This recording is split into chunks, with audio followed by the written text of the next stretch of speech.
Livro dos Espíritos de Allan Kardec. Introdução. Item 6. Resumo da doutrina dos Espíritos.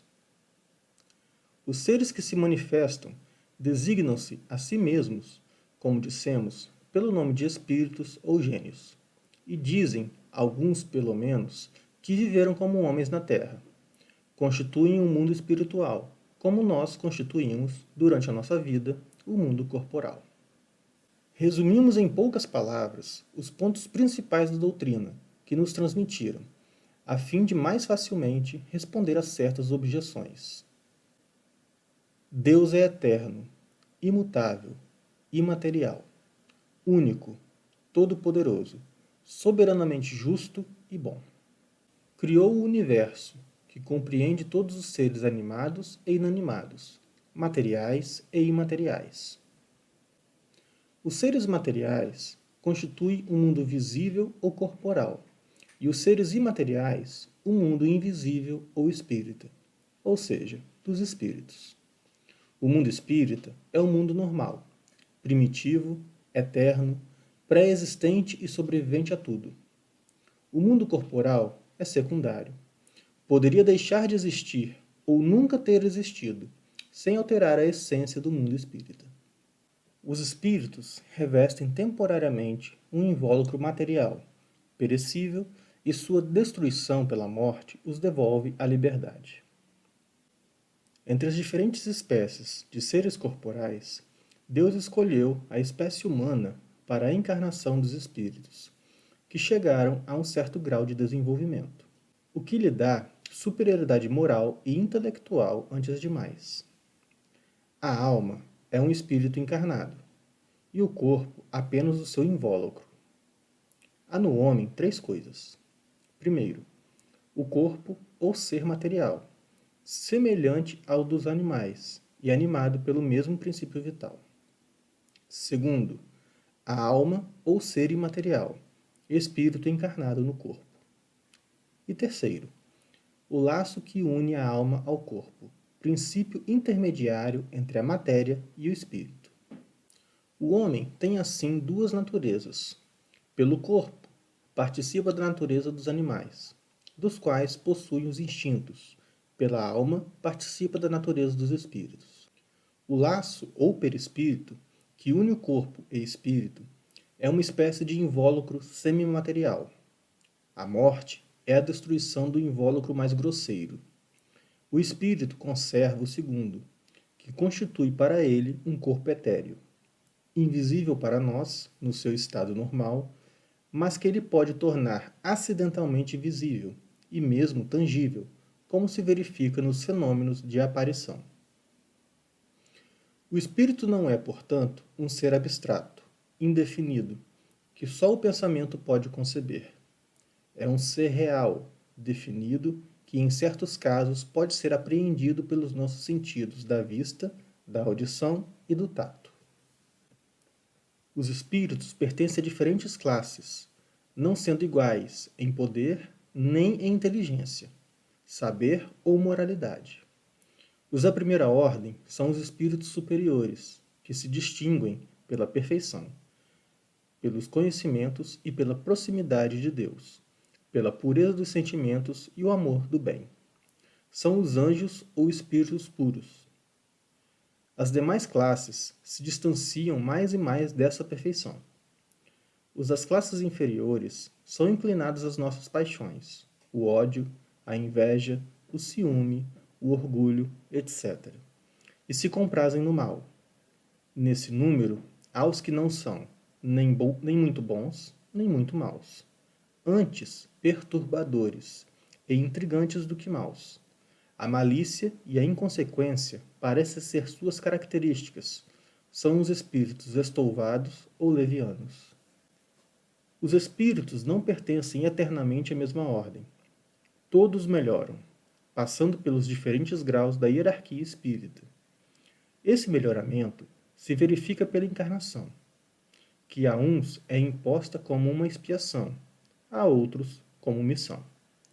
A vida material é uma prova a que devem submeter-se repetidas vezes até atingirem a perfeição absoluta. é uma espécie de peneira ou depurador, de que eles saem mais ou menos purificados. Deixando o corpo, a alma volta ao mundo dos espíritos, de que havia saído para reiniciar uma nova existência material, após um lapso de tempo mais ou menos longo, durante o qual permanecerá no estado de espírito errante. Devendo o espírito passar por muitas encarnações, conclui-se que todos nós tivemos muitas existências e que teremos outras, mais ou menos aperfeiçoadas, seja na Terra ou em outros mundos. A encarnação dos espíritos ocorre sempre na espécie humana. Seria um erro acreditar que a alma, ou espírito, pudesse encarnar num corpo de animal. As diferentes existências corporais do espírito são sempre progressivas e jamais retrógradas. Mas a rapidez do progresso depende dos esforços que fazemos para chegar à perfeição. As qualidades da alma são as do espírito encarnado. Assim, o homem de bem é a encarnação de um bom espírito, e o homem perverso a de um espírito impuro. A alma tinha sua individualidade antes da encarnação e a conserva após a separação do corpo. No seu regresso ao mundo dos espíritos, a alma reencontra todos os que acolheu na Terra, e todas as suas existências anteriores se delineiam na sua memória, com a recordação de todo o bem e todo o mal que tenha feito. O espírito encarnado está sob a influência da matéria. O homem que supera essa influência pela elevação e purificação de sua alma, aproxima-se dos bons espíritos, com os quais estará um dia. Aquele que se deixa dominar pelas más paixões e põe todas as suas alegrias na satisfação dos apetites grosseiros, aproxima dos espíritos impuros, dando preponderância à natureza animal. Os espíritos encarnados habitam os diferentes globos do universo. Os espíritos não encarnados, ou errantes, não ocupam nenhuma região determinada ou circunscrita. Estão por toda parte, no espaço e ao nosso lado, vendo-nos e acotovelando-nos, sem cessar. É toda uma população invisível que se agita ao nosso redor. Os espíritos exercem sobre o mundo moral e mesmo sobre o mundo físico uma ação incessante. Agem sobre a matéria e sobre o pensamento, e constituem uma das forças da natureza. Causa eficiente de uma multidão de fenômenos até agora inexplicados, ou mal explicados, que não encontram solução racional. As relações dos espíritos com os homens são constantes.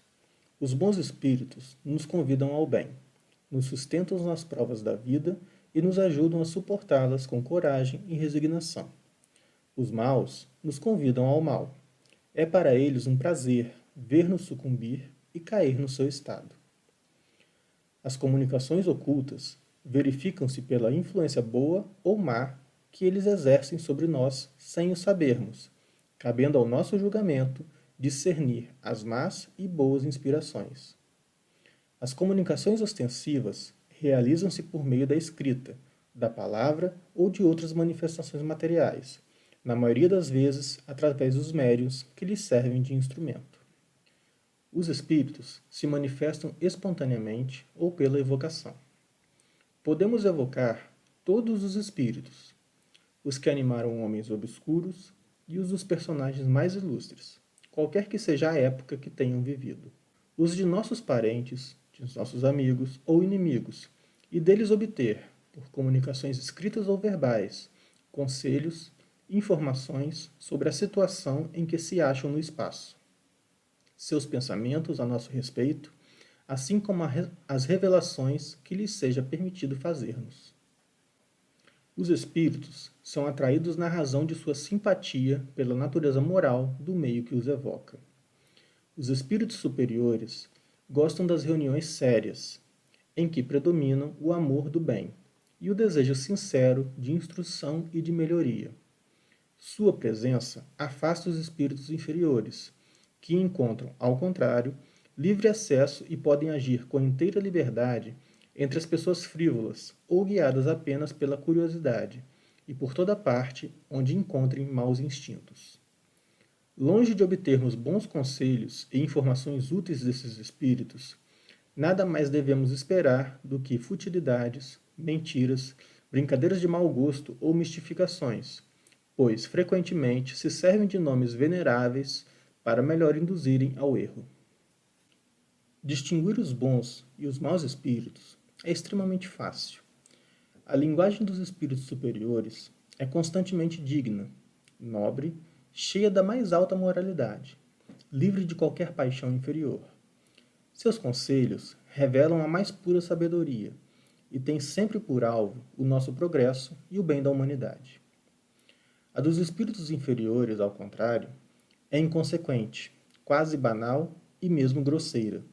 Se dizem às vezes coisas boas e verdadeiras, dizem com a mais frequência falsidades e absurdos, por malícia ou por ignorância. Zombam da credulidade e divertem-se à custa dos que os interrogam, lisonjeando-lhes a vaidade e embalando-lhes os desejos com falsas esperanças.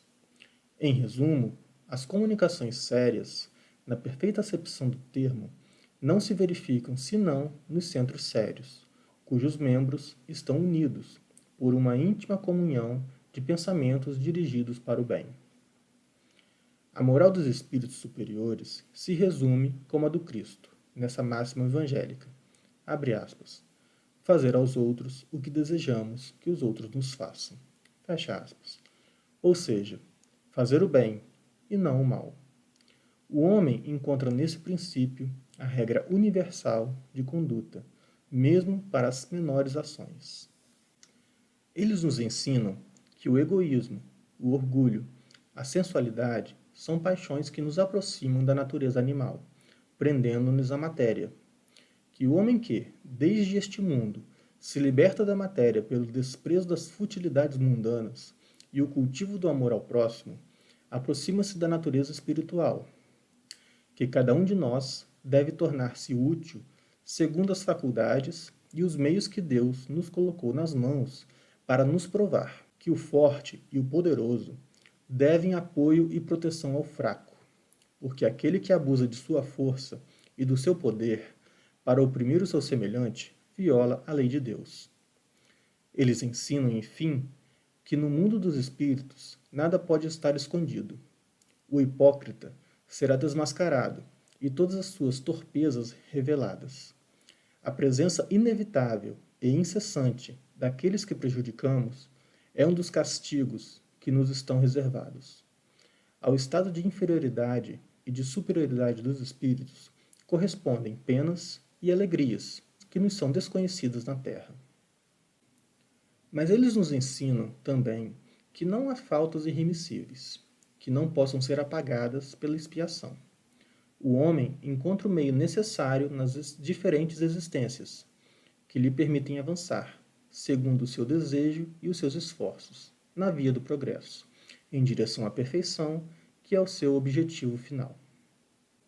Este é o resumo da doutrina espírita, como ela aparece no ensinamento dos espíritos superiores.